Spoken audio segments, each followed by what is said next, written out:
Before we just go to the next question, I just want to remind everyone that we're here to help. So there's two services that we can offer you.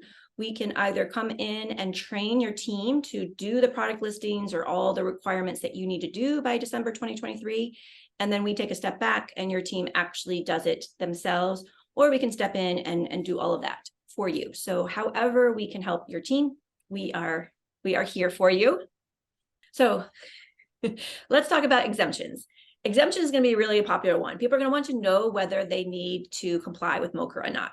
So I want in this video just to kind of go through the different exemptions just to help people, and we'll keep it short if we can. And that's another service that we will offer, that we can come into your company and just quickly give you a yes or no of whether you need to comply with MoCRA. So you can reach out at courtney.haley@10thstudio.com or regulatory@10thgroup.com, and we can give you a quote to come in and do that. So let's just run through a few things. Let's talk about first the dollar amount. So I'll have you start with that one. How much revenue does a small business need to be doing to have to comply with MoCRA? Okay. Can I add something first, please? Yeah, of course. An exemption for MoCRA is not a blanket exemption of all aspects of MoCRA. MoCRA has about a dozen different aspects that are going to roll out over a period of years. There's 4 of the key aspects are going to be rolled out this year. So it's not a blanket thing. If you're exempt, you're not exempt from everything. You may be exempt from certain aspects of it. So, but the proposed exemption is for a very small business.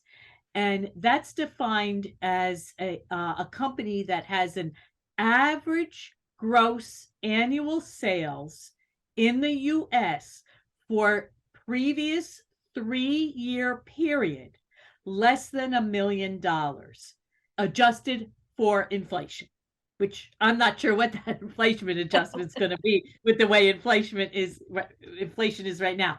But the key is it's an average over 3 prior years. And I'm guessing we're talking 2022, 2021, and 2020, which was pandemic time. So companies may very well qualify for the exemption at this point in time, but in the following years, the average value may be going up. So every year you are going to have to look at what your average is for the past 3 years, and it's not a one-time thing. So you'll have to keep looking at that.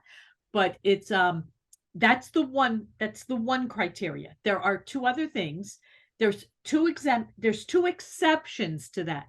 If your firm makes products that come in regular contact with the mucous membrane of the eye, forget it. You're not going to be exempt. Or if you make products that alter the appearance for more than 24 hours and removal by consumer is not customary. Now we say, what kind of product is that? So I had a thing for a while, but one of the things I thought of was temporary tattoos, which do stay on your skin for a number of days. You don't remove them. You know what we were talking about the other day when it was just you and I chatting, is that there are some people that have product claims for like setting sprays that last for more than 24 hours. So could it be, if you're making that claim on your packaging, regardless if the formula is in that type of category, it could be product claims? Yes, it can. So you have to be very careful and it's more than 24 hours. So if you say for 24 hours, you'll be fine. But if you say more than 24 hours, then that will fall under this other exception where you no matter what your sales numbers are, you would not be considered exempt. And I think this is a good thing to just interject and say, this is why you should always have a regulatory person review your artwork. It doesn't take a long time for us to do that, but we can just point out a few problem claims that you're making, or we can help you just change the wording of it if it's important in your branding story. But we're here to navigate you through the FDA and MoCRA. Exactly. So this exemption, the small business exemption, applies to CMOs for the facility registration. Just contract And manufacturers, just put that in there. contract manufacturers, right, the manufacturers, for the facility registration and GMPs. But I don't believe it's going to be all GMPs. I think it's going to be, they're going to have an abbreviated, possibly they may have an abbreviated version of GMPs. So that's the contract manufacturers portion of the exemption. For the brands, it's the product listing. And that's all. That's the only exempt. Everything else, you still have to do the serious adverse event reporting. You still have to have record keeping for adverse events. You still have to have safety substantiation. And we can go on and on and on. But that's where I mentioned it's not a blanket exemption. It's only for the registration by a CMO or the listing by the responsible person, which is the brand. Okay, I think that's such an important statement, is that if you think you're exempt, you may only be exempt from the product listings, and there's other work you need to do to be compliant with MoCRA. So it is a little confusing because it's new, it's being rolled out. The requirement is December 2023, December 29th. And the reason we're updating the guidelines constantly is the FDA is over time going to give more and more information. So they're still clarifying a few pieces of information. We're still waiting for some information. We'll get to that in a separate video of what we're waiting for. So we really urge everyone to start this process early, because I think that it's going to be very chaotic come fourth quarter, and give your team some time to kind of get their footing on what they need to do. Okay, anything else? Did we miss anything on exemptions? Does that sum up everything on exemptions?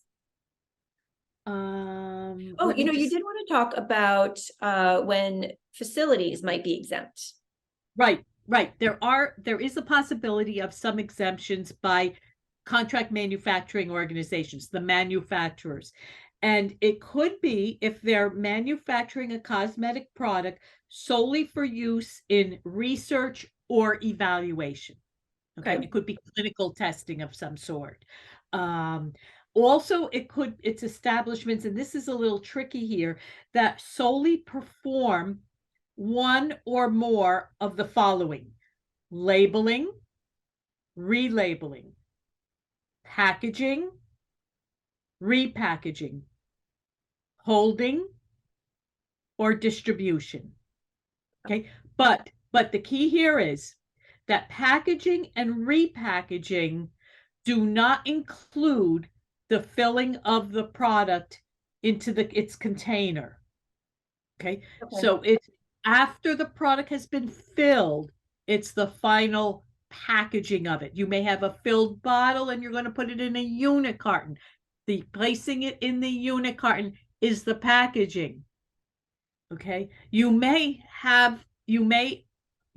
fill a bottle that doesn't have a label on it, and you're going to apply the label later when you do the final packaging. That would then again be labeling or packaging. So you have to look at what aspect is being performed, what aspect of the process of creating the cosmetic product is being performed. Okay. A little confusing. Okay, and that's I think sums up exemptions.